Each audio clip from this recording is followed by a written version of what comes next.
All right, what's up, guys? It's Steven Story back at it again. I got Hank with me. Some of y'all know him from Twitter, y'all know him from Spaces, y'all know him from the private Slack Discord group. Y'all might have worked with him at some point or another in the last 12 months, 18 months. Welcome, Hank. I appreciate you having time to share some tips and tricks and some of your journey as an IA with us tonight. And so, man, where are you now? What kind of deployments are you working right now? First and foremost, man, thank you for having me on, man. It's an honor to do this with you, man, and it's good being here. Right now, as far as deployments, I'm not on any deployments right now. I just self-released from a what they call a litigation deployment. That's when you're dealing with the legal side of claims, where the insured is suing the insurance company, or the insurance company might be suing the insured for whatever reasons, and those are still claims as well that you still have to handle. And so, and just for the sake of this, Hank, let's not say any carrier names or firm names, okay? No, I got you. Uh, just just to make everything easy for everybody. So with this deployment, the litigation deployment, what was the main thing that you learned that you were gonna take to your next set of deployments, or what Um, did you not know and that you're gonna bring in to your well, deployment? with me, my training and operations started early in my career with anything. And when I had sales jobs, I had a mentor to tell me that sales would get you hired and operations would get you fired. Operations and insurance is very, very important because that's how things get moving. That's how claims continue to move, continue to process. That's how payments are paid. That's how all these things that the insurer sees a check. There's so many components to the back end. Hmm. The one thing that surprised me is that litigation in itself is an operation, it's an entity just by itself, right? Hmm. Because you're dealing with lawsuits, right? And Hmm. people think that lawsuits is just oh, somebody goes to court, and they say all these things, and these things are solved. It's not. Litigation is very intricate. There's a lot of paperwork that goes into litigation. There's a lot of trial prep if it gets to that point to go into litigation.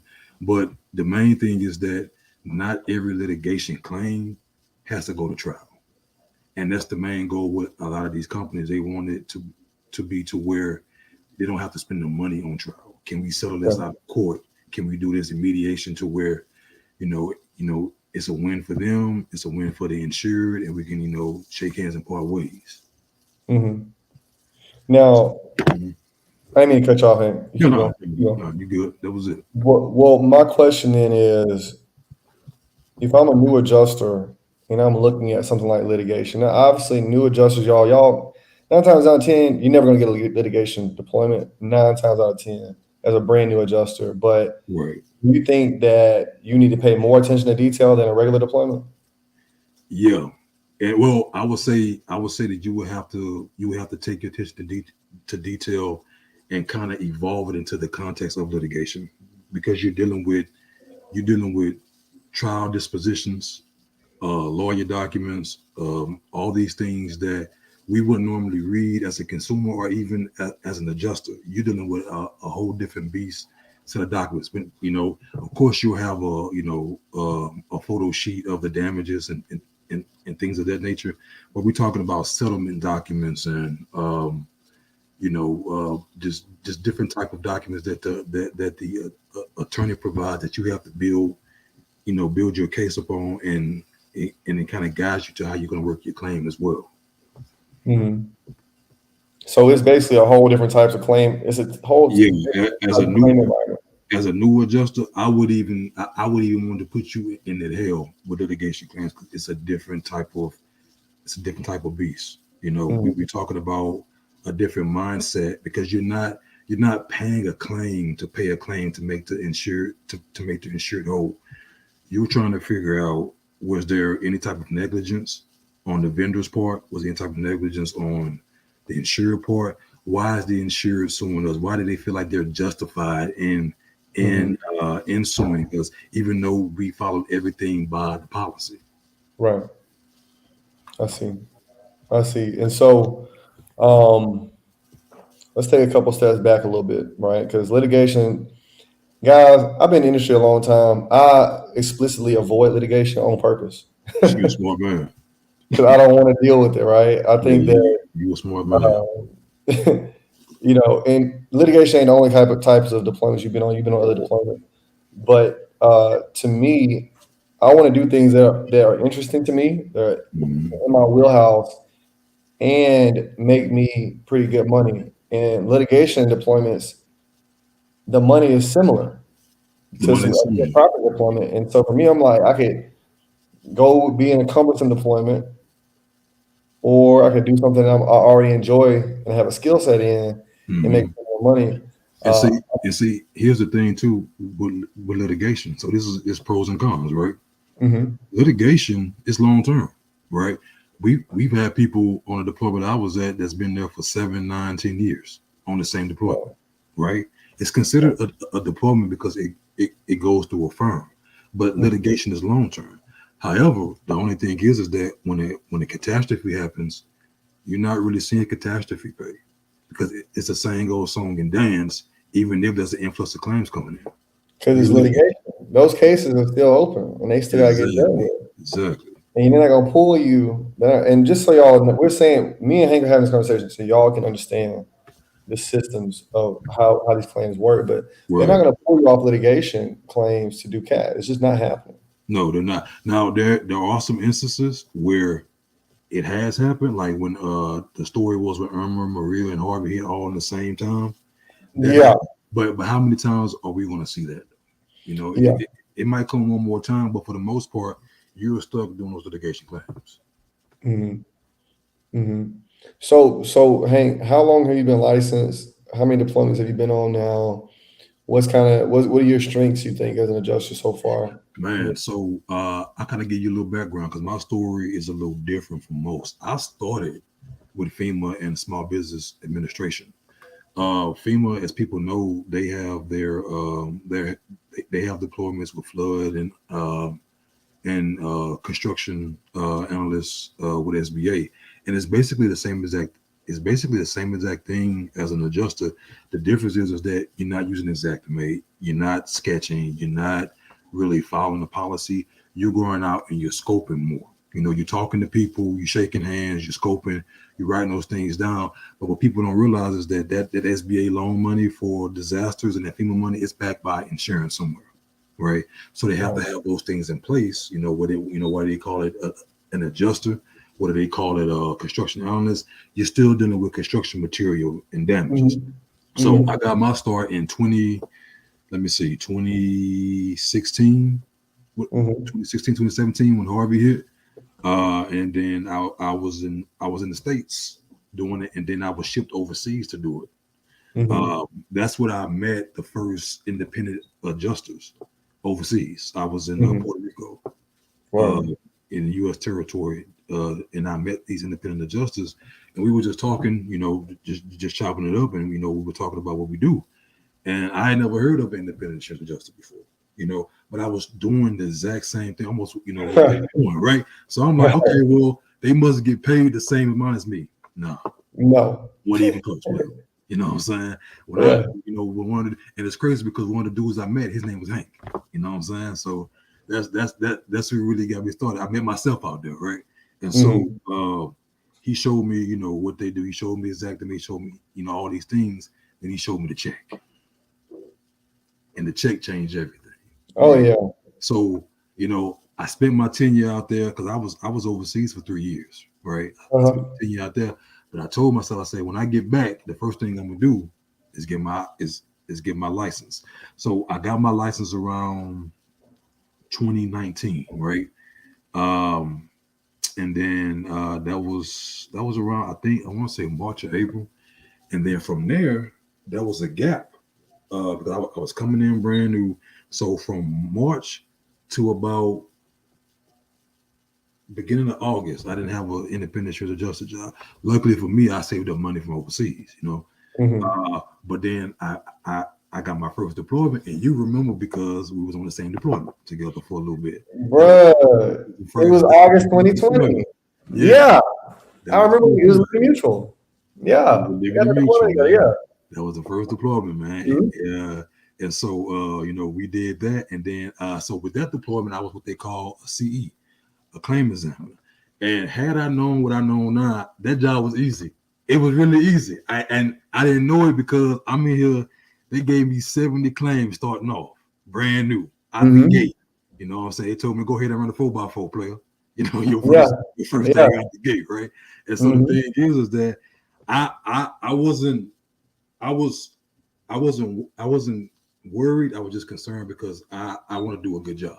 You know what I'm Of saying? course. Yeah. I believe that excellence follows you everywhere you go. So if you do that, you get called back on those deployments. My training that I have for the licensing, my teacher, he really pinpointed about policy reading. Right? Mhm. Alongside our adjuster test, we had a policy test. You had an executive test too, all in the same, Mhm. the same little time span of our class. So when I Right. got into insurance adjusting for the first deployment on the IA side, my policy skills was like this. I knew how to read it. I knew how to interpret it. I knew how Mhm. to, relay it to a consumer that they don't understand policy language. I can make it to where a 5-year-old can understand it. And So that's when you know it. I didn't mean to cut you off, no, Hank, no, but that's no, something no, you like good. I gotta talk about that for a second, guys. I be talking Uh, about policy. I got courses on policy. I bring up policy. It is not sexy, but if you learn policy, you are going to be a great adjuster, and you need to know it backwards and forward. And you need to notice. You need to know the gray area parts, them semicolons and them ifs and ors. Bills, maybes, and man, You all know, those things are very intricate. It's like I tell people, your policy is a legal document. correct. It's a legal document. It's binding. So Hmm. the words that you say, every little word that you say, it means something, and you Hmm. can't skip any words. And I'm Yeah. and I'm very, I guess you could say, anal when I read the policy because you can't tell me, oh well, it was covered because I said no. You have a maybe and an if in a condition right here. And or that's a And condition. or in And a or is a reasonable amount. condition. Right. Exactly. And especially like the word and the word if, like when it say and, it means two things have to happen for this thing to kick in, or this thing has to, So like the reason if and or means something is because in the real world we have a gray area. If and or in the semicolon, which and then breaks down our bullet points and lists on your Hmm. policy, guys, that explains the real world thing. Yeah, it You does. can't just skip past it and try to make a claims decision because you're not doing proper policy reading and you're not going to be able to CYA properly because you're not going to be able to write a note backed by the policy, Right. right? Right. And it was the same thing, even when I was with the government agencies because they're very strict about what they can and cannot do, can and cannot say. So my friends, man, they be like, man, you so literal. I'm sorry, but that's just years of just training. Yeah, But it helps out because of the fact that I'm not telling an insurer something that's wrong. You know what I'm correct. saying? I've had cases to where, and this is one of the main things where I knew I was on the right path. I had a I There was a claim where the guy owned multiple rent houses, right? One of his rent houses was in Louisiana and it was damaged. The roof was totally blown off the thing. And they told him that he wasn't covered. And he couldn't understand why his agent would, I'm sorry, why the claim adjuster before me would not cover the roof. And so I looked at the policy.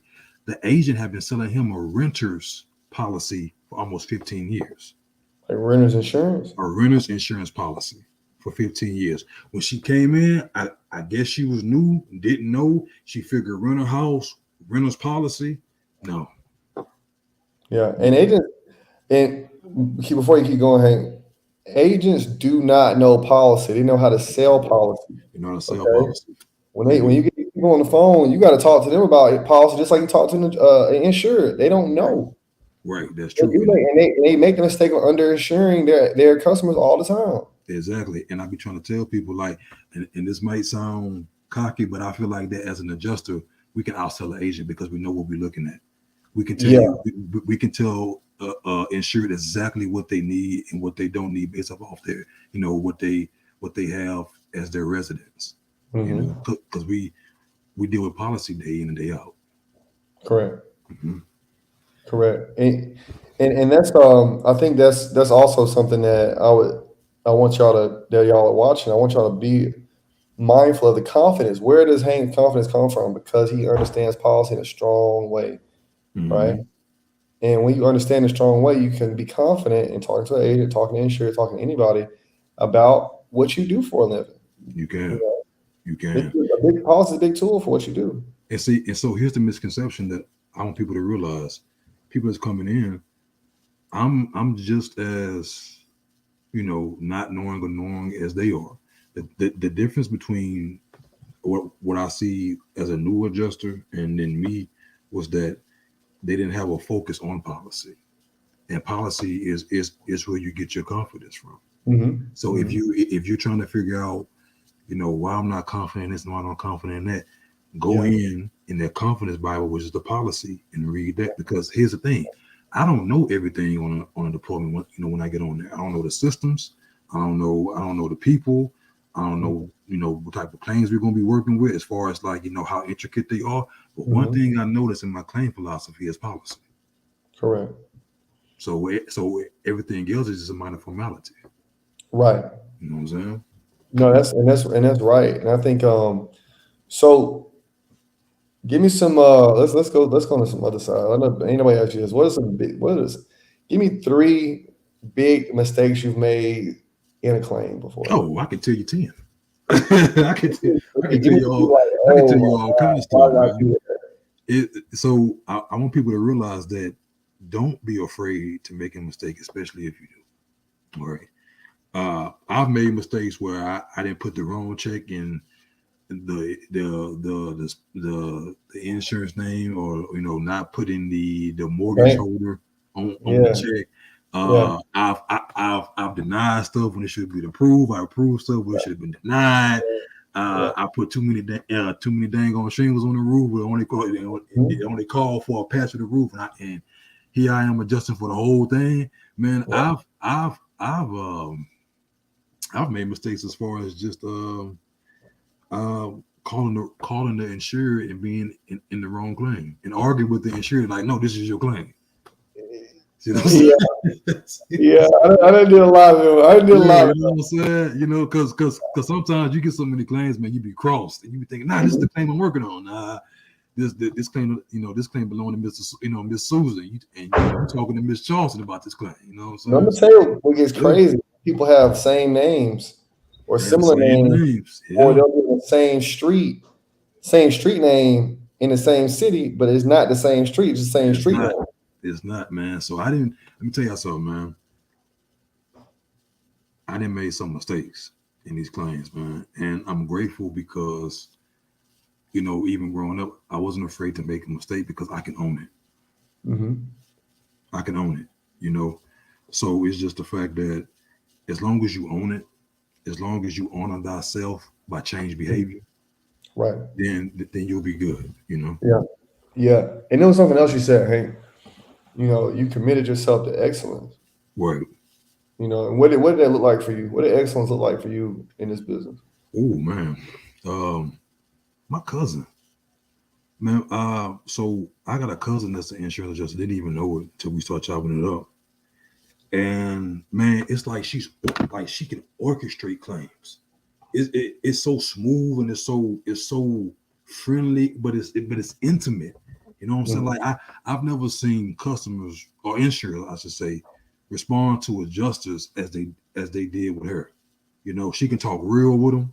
I even heard her say something, and I'm like, man, can you get away with that? But the customer was so enamored by her that he was just like, yes, ma'am, no, ma'am. So that type of awareness and how she carries herself within the claim, not even carries herself as a person because she's an excellent person, but how you Mhm. carry yourself within the claim, because there's a difference, right? You can be a great person outside that claim. You can be as friendly, as customer service oriented. You can be dynamite, but how you Mhm. carry yourself in the claim, they can be like, man, you full of BS. And thing is, you might not be, You might but not you feel be. like you are, Right, right. you Exactly. know. And I think that one thing I see students struggling with is controlling insurance. No, I'm sorry, not controlling insurance, controlling the claim and controlling the claims process while you're on the phone to insured. They're Right. like, "Man, this insured cuts me out today. This customer talked crazy to me today." What did you do when people like when that stuff like that happened? Um, to be honest with you, I never experienced it, and this is the reason why. Um, I always had control of the conversation with the insured first and Hmm. foremost, and you know, I give myself some privilege. I'm 5'8", and I got Yeah. you know I got a deep voice, so it's just like when I would talk, they listen, right? Hmm. Even if I didn't know quite understand what I was saying, I made it sound so good, but without making any promises, right? Right. That's the main thing. But I provided a controlled customer service to where they would let me just do my thing because I would tell them my best interest is to serve you. If Hmm. I don't have a job, Hmm. right? That would kind of just smooth things over right there. And trust me, I've gotten some irate customers that want to control the conversation. I've gotten, you know, men that, you know, that they are called thinking they're talking to the previous adjuster, and then I speak, and I can tell that their whole demeanor just changes. Yeah. You know, because you're talking to someone that's not going to take a lot of disrespect. Hmm. You know, and I'm gonna respect you. And the thing is that my experience with hurricanes is unique because I'm from Beaumont, Texas, you know, and I'm raised in Louisiana and Texas. So I experienced hurricanes all my life. So I Hmm. know what you're going through. I've lost my house several times. I know Hmm. what you're going through. So I can be not only your adjuster, but I can also be your sounding board and almost your therapy session too, if you want that, you know. Hmm. And that's just providing that control element because I have the experience, I Right. have the attributes to do that. Now, as far as the You claims have gotten away from you me. being empathetic. You being empathetic. Right, right. I know what they're going through. Now, as Right. far as the claims have gotten away from me. They have. Some claims have fallen through the cracks. I missed something. Hmm. Phone calls was missed. Voicemails was missed. And that's what I realized that my weakness was time management. See what I'm You saying? want to talk about that? I can talk. I can talk We about can that. talk about that I can talk about because that here's one. the thing. Because here's the thing. Hank had to learn that he wasn't all that good in time management. Now Yeah. with that, Yeah, and I think that's something that it took me a couple of years to get through that. I call it claim management. I don't call it time management. I mhm, call it claim management. But I think for me, bro, I start taking a lot of responsibility for when people cuss me out. I mm, start taking like serious responsibility. I was like, no, I am I am responsible for this person reacting this way because they're having a problem. I'm not solving it. I'm not giving them the solution they need. Why? Because my skills ain't there yet. And the better my skills got, the better I was able to explain things, the better I was able to do proper preparation before I got on the call with somebody. right, I lowered the amount of time arguing with people. I lowered the amount of time that people had negative experiences with the insurance company and with me, you know. But I would say to new adjusters, if somebody's cursing you out, it's because you deserve it, because you don't know right. something. Yeah, I mean, and the thing is, even if you don't deserve it, as far as like you getting a reassigned claim, you signed up for this, this, So you this, deserve and it. this, and this is my favorite saying. It comes with the territory. Exactly, You know what I'm exactly. saying? They're not calling because they having a nice sunny walk in the park. Yeah, you heard me. Like it comes with the territory. So you gotta have enough compartmentalization in your spirit Hmm. to compartmentalize that cuss out and then move forward with the claim solution. Right. And one thing I also want to note, one of the people that I saw do the best with claims is this woman named Becky. She was like my Always cubicle make mate. And Becky was like about 5 feet tall, about 100 pounds, and she did not talk loud. uh Like mhm. even when I was next to her, I could barely hear her on the phone. Right. Never had anybody spaz on her, talk crazy to her. None of that. Never. In 7 months with me working next to her, she never raised her voice once. Mm-hmm. But she was so tactical, and she would just paint the picture of how the claim was going to go for that insured, good or bad for them, denial or approval or whatever. Whether she's talking to a contractor, whoever, it didn't matter.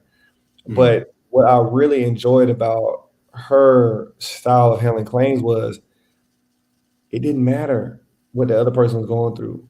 She was going to be exactly the same way every single time. And what I found over the years is, I have learned to take a little bit from everybody. Right. What I took from her is when I get on that phone, I am monotone almost. Right. Every single time. I'm not gonna give you too much, I ain't gonna give you too little. I'm steady. Right. I'm steady. If you're having a great day, I'm still steady. If you're having a bad day, I'm still in this, I'm in the middle. And what I found was that helped me with time management, claims management, because obviously energy levels fluctuate through the day, but I can't allow me talking on the phone to get in the way of the most important part which is handling the claim when I get off the phone. I don't handle claims on the phone. I talk to insurers on the phone. I handle claims off the phone. And so I noticed that if I can keep my energy and emotions kind of even killed throughout the day, will my insurers get the best customer service and just like me every time they talk to me? No. But I bet you I get that claim done in 3 days instead of 6. And that's all that counts is the money in the bank. What I'm saying? That's all that counts. At the end of the day, this job boils down to the money. Mm-hmm. It does. Whether it's you getting paid or the insurer getting paid. And that's all they want to hear. Can they hear that cash? That's it. Because that's the equalizer right there. That check is the great equalizer, man. And ain't no getting away from it. And I definitely identify with the strategy of being monotone, because it's not hard for me to be monotone. I'm talking to the insured, and they thinking they on the slow jam out. Yeah, but it works. It works. Because see, you're dealing with somebody who's in crisis. Right. You don't elevate to their level because they have something serious going on. And I've talked about this in some other calls, but I want to reiterate, and I'll let you reiterate. Give me some of the more heavier claims you done dealt with, kind of deep situations. You ain't got to go into super detail, but just to give y'all an idea, kind of stuff we deal with as insurance. I had a $400,000 total loss. But what was the situation? What happened? The situation was I was doing a field appointment, and I was pretty new, but I still know how to do $7,000 house, $100,000 house, and stuff like that. 2-bedroom, 1 bath, 3-bedroom, things like that nature. What happened was they had reassigned a claim to me, and it sent me to the Woodlands in Texas. Now, if you know anything about the Woodlands, that's where their money is. You feel me? That's where their money is. So when I got to the house, I thought I was tripping. I checked the address, and man, it this house was so big, and I was just like, ain't no way I can do this by myself, right? Because I knew my limitations. So let me tell you what I did. I got on the phone with the manager. Well, first I agreed the customer, like always, tell them who I was, things of that nature. I let him walk me through the entire house. The entire house was in bad shape. It's a pipe bust, all in the living room, all in the bathrooms, the bedroom, pretty much everywhere that you can stuff foot in the house had water in it, right? And as he's not, I'm not in my head. I'm like, man, I can't handle this by myself, but I'm taking notes, right? Because when I saw the chaos in the house, I had a game plan. Right. So when I greeted him, I talked to him, and I said, "Hey, look," I said, "This is not this particular neighborhood or this size of a house is not my expertise. However, I still know what needs to be done.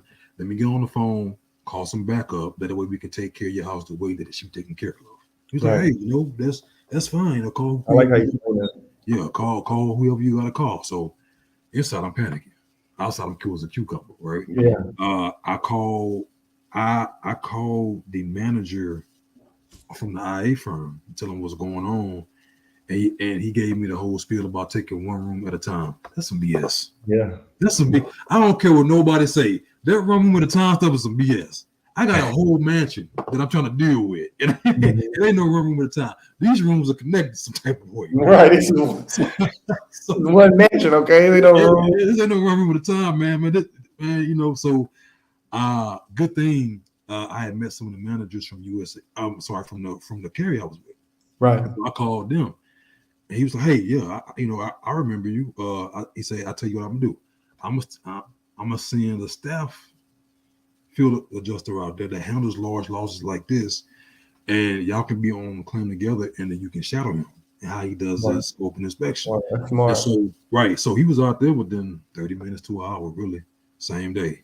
And man, we went through that house, and it was so much. I'm talking about marbling everywhere, quarter round everywhere. I'm talking about custom stuff that I would have never known that. Now the thing is, I do construction material, right? But some of this stuff, nah. You don't know where it's at exactly. That's for sure.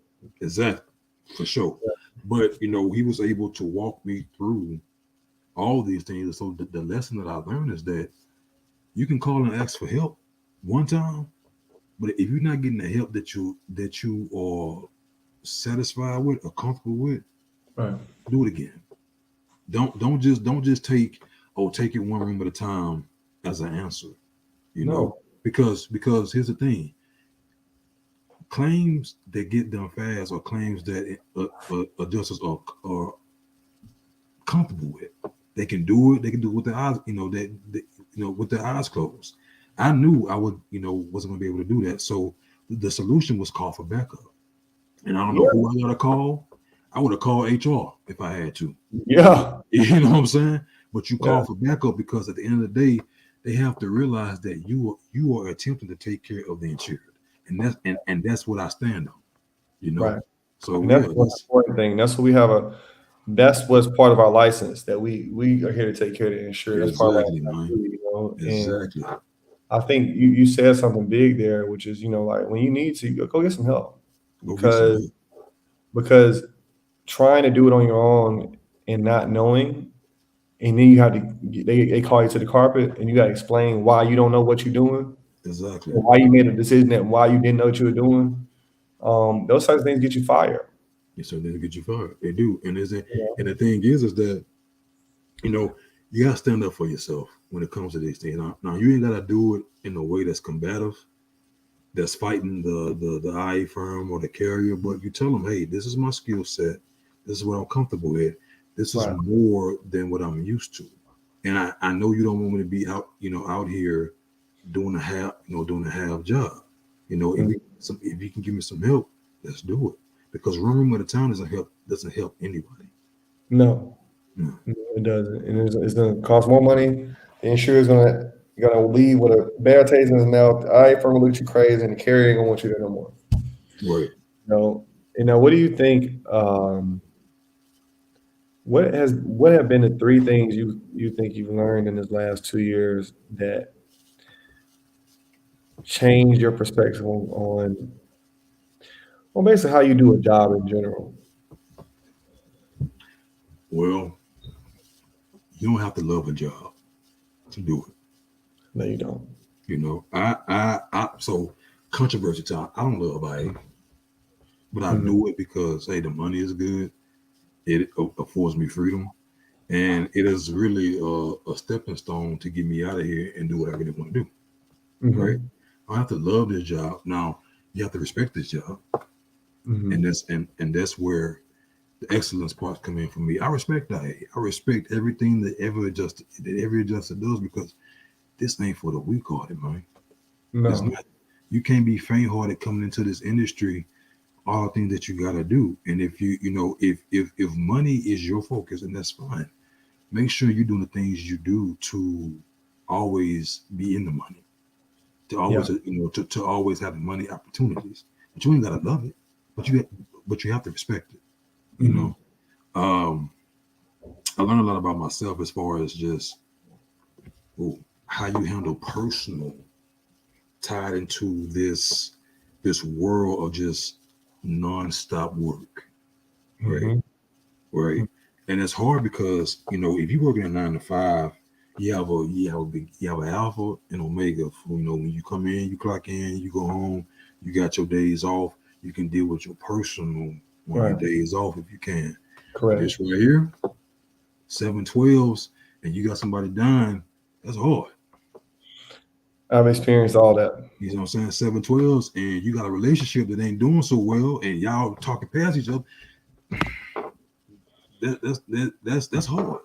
Got to figure it out. You got to figure it out. And then I learned also that don't be afraid or get down on yourself if it's not for you. Mm-hmm. Don't Right. be afraid. Right. Don't be afraid it's not for you, because there were plenty of time just recently that I asked myself, is this for me? Is this a way of living? Is this lifestyle is for me? Now the money is definitely for me. You know what I'm saying?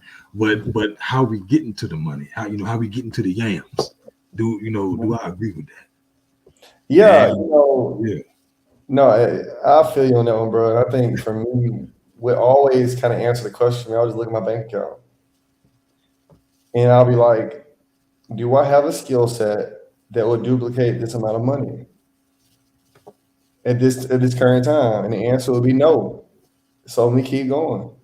So you keep going until you work yourself out of diplomas like you did. Exactly. You were I always give you your praises because you ain't got to take another deployment if you don't want to. And No, that's where I'm trying to get to. I had a tweet. I was joking. I said when I'm done with IA, would it be this year or next year? I'm blocking all you IAs because my therapist said so. You know what I'm saying? no, for real. Like, No, but for real though, you know what I'm you saying? know, my whole thing, man. I remember it was my third deployment. I was in Atlanta, Georgia, and I remember saying, I will dedicate the next 5 years of my life to this, no matter what. Hell, high water, I will be IA for the next 5 years. After 5 years, I'll look up and see what's what. 5 years came, I was in the pandemic, and then all y'all came about. I started teaching, but Amen. it was 5 hard years. I'm talking about all the way. I lived and breathed it.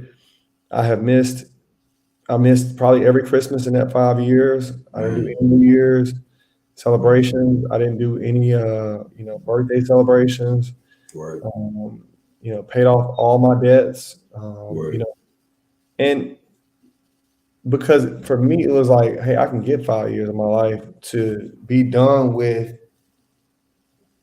the things that average gets you, I was like, yeah, I'm done with average. I got to be exceptional. And I also remember I had a country guy named Rod. Man, he was assistant manager for me at State Farm. I was working total loss. If y'all think me and Hank are any level of country, Rod was like a truck driver, okay, like a literal truck driver, like stains on his jeans, Carhartt, some dirty boots, like a baggy polo shirt, and like just this scraggly beard, okay, like Black Snake Moan, how Samuel L. Jackson's looking. That boy born ashy. That's how Rod. No offense to Rod, but here was the thing about Rod, right? He knew policy better than any other adjuster outside of my cousin that I had seen at that time or since. And he had a visual map of the claim software in his head. He didn't have to go to your computer and tell you how to get to something. He could tell you where it was, right? He was like, go here, click here, click there. And he was just so excellent, Right. And so early in my career, I had somebody to show me what excellence looked like. And, I would tell all y'all, if you think that's a guy like Hank, if you think that's, some of your other adjuster friends, some people you're going to meet on deployments, management, you need to find somebody to mimic excellence, Right. And that means being consistent across handling policy, emails, calls, file notes, notating photos, how they talk to field adjusters, how they talk to contractors, being punctual at work, how they deal with drama at work, how they deal with management, how they deal with carrier management, and that's crazy to me. Mm-hmm. That's, yeah. I'm listening to you, Hank. No, that's crazy to me you say that because I was just thinking about it. I know this might sound crazy to some people, but I would be a better manager than I am Justin. Mm-hmm. And it's not even me saying that. When we've had deployments where, um, people didn't know what they were doing, including myself, and then I would learn it, and then I would teach or show Mm-hmm. people what I've learned. They'd be like, "Man, why you not training the class?" I will make it so simple, and so just like with Rob, like he probably can make things so damn Yeah, simple he for did. everybody. You know what He I'm was saying? really good at it, and also he was really good at focus on being excellent, right? So he would be Right. like, "You did it right this time, but you did it wrong the other time. Don't do Mm-hmm. it wrong no more." Right. And that's kind of my challenge to those of y'all who are watching is like, okay, you got hired, now you're hired, now you're all right, that's cool. You're making X amount of dollars a week. But now because you earn that amount of money, you have a responsibility to earn it and not just win it. You're not winning your check, you earn your checks. Yes. Because You there's been know, many times I didn't want my check. You know what I'm saying? yeah, we Especially all in have the to be beginning. taught, especially Especially in again. the beginning. And that's why I'm about to say something so controversial. If you've been in an IA 3 years or less, you should not be teaching things that you haven't mastered yet. There's no way you can master this in 3 years or less. I don't care. You I know, don't care how. I don't care how good you are, and I'm pretty good, but I can't see myself teaching the masses without having the tenure behind my name. yeah. That I'm fortified. I think there's me and Stacey talked about that last week. We had a call. Me and Stacey said, you don't know anything at year two. You don't even know anything at Come year on, two. fam. I'm Because 23. yeah, and the reason why is because you haven't seen enough situations. It's not about the plain software system. It's not about Xactimate. It's about the situations. You're gonna Right, have experience of taking out $600,000 claim by yourself. How many RVs have you bought during the hurricane? I bought probably 20, but most people ain't work for a carrier where you would need to buy a RV. right. How many So pool lines you didn't brought and didn't know that if you're supposed to buy it or not? You know, right, I done bought a couple dozen. You know what I'm you know what saying? I'm saying? Yeah, And it's just you get in situations like how many suicides have you worked? If man, you auto total loss. man, How many murders have you worked? Auto total loss. How many man, deaths have you worked in auto total loss? man. And it's a different beast. You It's a know, but that's different time beast, under man.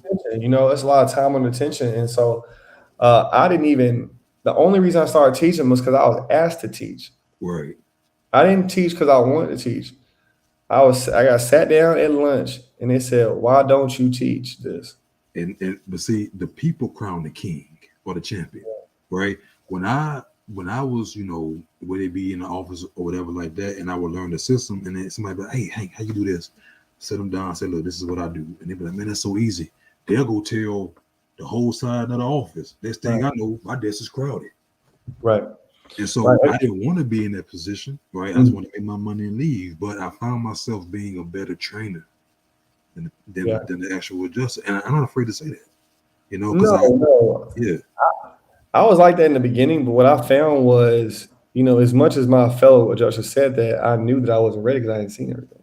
exactly. That's how It I was feel. something I hadn't seen yet. Like, yeah, I understand this little portion, but I still don't know as much as I need to Right. And I would think, um, and Hank, we're gonna talk a little bit more. We're gonna wrap up, okay? Mhm. But I think that just in general, focus on being as good as you possibly can. Right. You start with one thing at first, right? So like it might be how you talk on the phone, Mhm. right? Right. You need to get excellent at talking on the phone. Then try to get excellent at how you write notes, and then how you write your emails. I never leave a voicemail more than 48 hours. I never leave an email unresponded to in 12 hours, and just have a standard, right? I'm gonna be on time every single day. I'm always gonna be early from lunch. I'm Right. always gonna clock out 5 minutes after everybody else. Right. Simple stuff like that. That's how we can begin to start the process of excellence. Right. But see, that is to the next thing. I have been released because of that. See, now people don't tell you about why they released. I'm gonna tell you why I've been released. Why you got released? Yeah, I'm gonna tell you why I've been released because of the fact that voicemails, emails, you know what I'm Uh, saying? things of that nature. It wasn't that I was bad. It's just that when it comes to stuff like that, I mean, I already, with voicemails and emails, I already try to avoid that stuff anyway, just on my personal time. I had to switch that mindset because I've been released from deployments because, hey man, you got these voicemails and you got these emails, and then I'm a person that I never write anything down. Everything is up here, and that's good for me, right? But that cannot be the case because they can't read your mind when you in these claims, man. Correct. They just can't. Now I can organize my whole claim load right here, but what does that do for the carrier? And what does it do for the other claim? What does it do for the other adjusters when you're not there? Exactly. So I've been released because of that. My first deployment was because of that. Right? Yeah. You remember? Yeah. It's some other stuff, but yeah. You know what I'm saying? So, the thing is, guys, like what we're trying to say is that you don't gotta be a good adjuster to answer your emails. You ain't gotta be a great adjuster to respond to your voicemail. Nah, you don't. You don't. That don't require you having 10 years experience to be able to answer the voicemail. Right. And sooner or later, you're gonna be tired of getting released too. Yeah. If you got common sense, because guess what? Hank didn't been released, but Hank has also been a superstar on some deployments as well. Right. You know what I'm saying? So I give them the real because I want people to see that this is not all cherries and milk. You hear me? This is a tough industry, and it makes you question your mindset about things. Hell, even and I can admit this too. When I was doing deployments, and the girl I'm dating, she would go in deployments and stuff like that. She was way better than me at claim management. I'm like, man, how do you do that? I'm a problem solver. I can solve hard problems, but that claim management, she just So don't be afraid to recognize your weaknesses and move your ego to the side and say, hey, look, this is where I'm weak at. How can I get training for this? How can I better do this? Because it doesn't feel good to get released because you did a bad job. You said something right there, man. Because the thing is about this business, your name is on everything. Your name is on everything. And when you mess up, you ain't no hiding. It ain't no hiding. Now, sometimes they don't take it as, they don't make a big deal out of it or not, but you don't even want to be in that realm to where you have to guess. And the thing is, like, I would say this, voicemails and emails are effort metrics. All you gotta do is apply effort and you'll get 100 on that. You win those metrics day in, day out. Right. But if I'm doing a spot check, that's what managers do, a spot check. If I do a spot check and I see you have 50 voicemails, I do a spot check, I check your email, you got 115 emails. Right. You aren't doing your job. You ain't doing your job. And I'm gonna tell you why. I'm gonna tell you why I wasn't doing my job. A lot of people not doing their job. Wow. That's it. Man, look.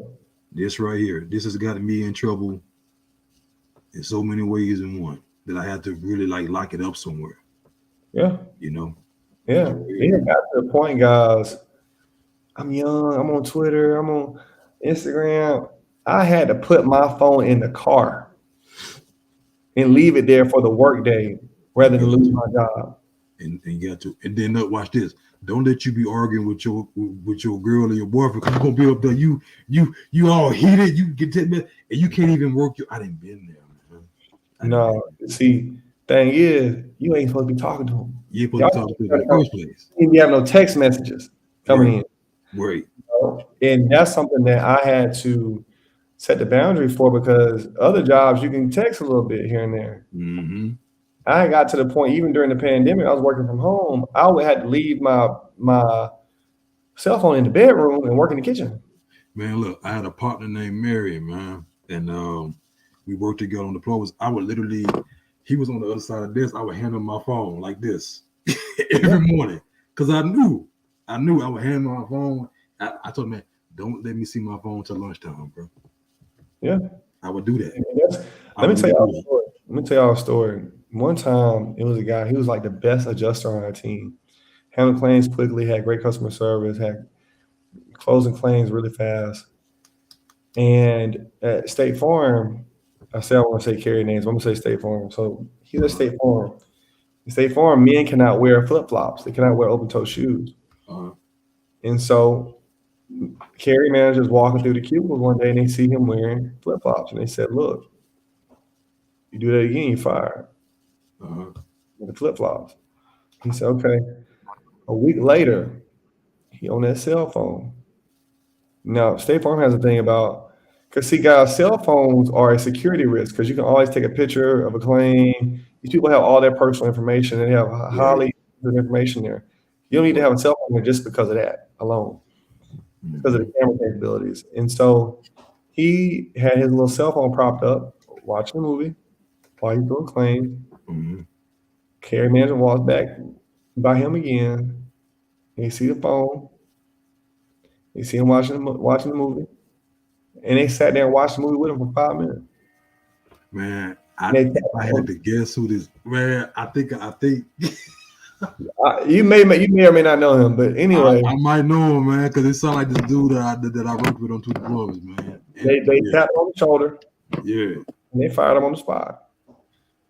Is your cell phone worth you losing a 6-figure job? No. right. So you gotta manage what's manageable. That cell phone is manageable.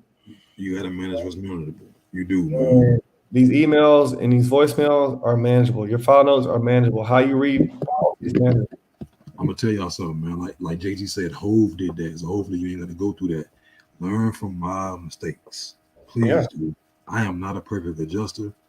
I am not the adjuster. Well, maybe I've been adjusted a year a couple of times. You know what I'm saying? But learn from my mistakes. 'Cause I'm telling you, it's easier. And if you feel like you're getting overwhelmed with some of these things, not knowing that you're doing the claim management right or whatever like that, man, this is the reason why Steven has created the things that he's created.